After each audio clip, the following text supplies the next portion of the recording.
नमस्कार किसान भाइयों, मैं हूं सीएम त्रिपाठी और आप देख रहे हैं एग्री किसान चैनल। आज हमारे साथ है बीआरडी पीजी कॉलेज के पादप रोग वैज्ञानिक सर अवधवीर मणि सर। और सर से आज जानेंगे बोडो मिक्सचर के बारे में कि बोडो मिक्सचर होता क्या है और बोडो मिक्सचर हमारे किसान भाई कैसे बना सकते हैं, इसके क्या क्या फ़ायदे हैं और किसान भाई इससे अपने बीमारियों को जो फंगस द्वारा लगता है तो इसको कैसे हम सही करेंगे। तो सर का पहले बहुत बहुत स्वागत करते हैं अपने चैनल में, जो सर आप इतना समय दिए, बहुत बहुत धन्यवाद सर। प्रिय किसान भाइयों, आपको मैं आज बोडो मिश्रण के बारे में बताऊंगा।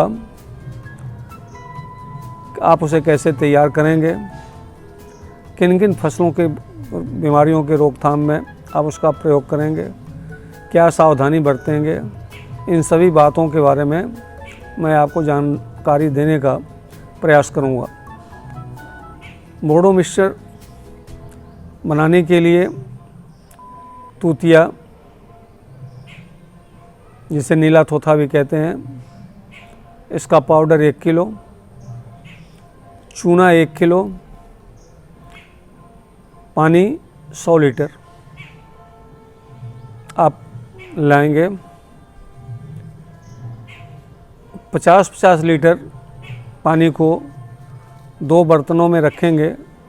ये बर्तन धातु के नहीं होने चाहिए, मिट्टी के बर्तन हो, प्लास्टिक के बर्तन हो, लकड़ी के बर्तन हो, उनमें ही ये पानी रखना चाहिए। और तूतिया का पूरा मात्रा 50 किलो में घोल लें पूरा। और ये देखें कि तूतिया पूरा ठीक से घुल गया है या नहीं घुल गया है।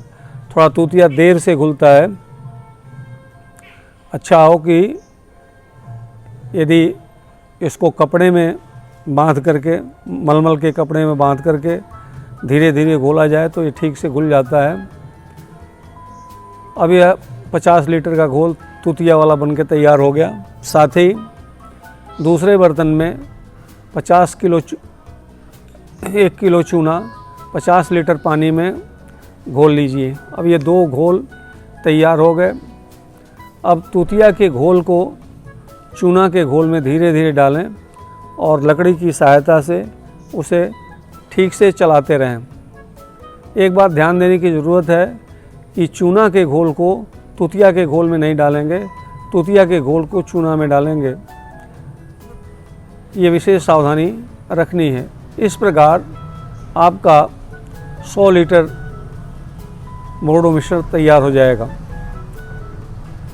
सावधानियों के बारे में मैं फिर से एक बार बता दूं, धातु के बर्तन का प्रयोग नहीं होगा, केवल मिट्टी, लकड़ी, प्लास्टिक के बर्तन प्रयोग में लाने हैं।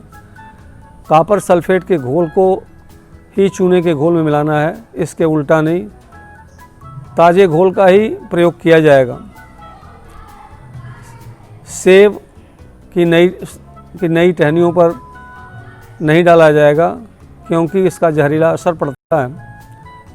अधिक समय तक यदि बोडो मिक्सचर को रखना होता है तो इसमें गुड़ मिलाकर रखना चाहिए। ये बोडो मिक्सचर टमाटर, आलू, मिर्चा और अन्य सब्जियों, फलों, नारंगी, नींबू, पान, अदरक, फूलों तथा अन्य शोभाकारी पौधों के जड़ गलन, तना गलन, पत्ती झुलसा, एंथ्रेक्नोज, कैंकर, पाद गलन, मृद रोमिलास्ता, अगेता और पछेता झुलसा पर इसका प्रयोग करके फसल को बचाया जा सकता है। अब ये किसान भाइयों के लिए लाभकर क्यों है, आसानी से किसान भाई बना सकते हैं। ये कवकनाशी, शाकाणुनाशी, शैवालनाशी तीनों का कार्य करता है। इसको बनाने के लिए सामान बाज़ार में आसानी से मिल जाता है। ये कॉपर कवकनाशी का अच्छा विकल्प है जो बाज़ार में मिलते हैं, उससे ये अच्छा कार्य करता है। ये अन्य कवकनाशी से कम जहरीला होता है। ये इसकी अच्छाइयाँ हैं, परंतु इसका कुछ दोष भी है, इसको लंबे समय तक नहीं रखा जा सकता है। लंबे समय तक रखने पर इसका प्रभाव कम हो जाता है। यदि 1 या 2 दिन रखना है तो इसमें गुड़ मिला के रखा जा सकता है, जिससे कि इसकी गुणवत्ता बनी रहती है। तो मैं बता रहा था कि दोष इसमें होता है कुछ। तो बोडो मिक्सचर तैयार करने के बाद किसान भाइयों को कुछ टेस्ट करना होगा, कुछ जांच करनी होगी कि ये बना हुआ मिश्रण छिड़कने के लायक है या नहीं है। इसके लिए एक चमकता हुआ चाकू कुछ समय के लिए बोडो मिक्सचर में डालना चाहिए। यदि लाल रंग का अवक्षेप चाकू पर जमता है तो ये मालूम पड़ेगा कि इसमें कॉपर आयन फ्री है। तांबा ज़्यादा है तो इसमें पुनः कुछ चूने का घोल मिलाना पड़ेगा। दूसरा कि यदि पहचान नीले लिटमस पेपर से किया जाता है। यदि नीले लिटमस पेपर को घोल में डुबोया जाए और उसका रंग न बदले तो मान लेना चाहिए कि बोडो मिक्सचर अच्छा है। और यदि लाल हो जाता है तो उसमें और चूना मिलाने की आवश्यकता है।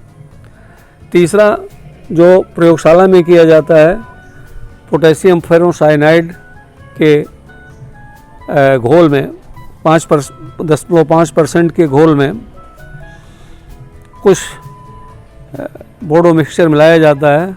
यदि लाल रंग का अवक्षेप है तो और चूना मिलाने की आवश्यकता है। यदि आप ऐसा नहीं करेंगे तो बना हुआ घोल पौधे के लिए जहरीला होगा। अतः ये टेस्ट अवश्य करें।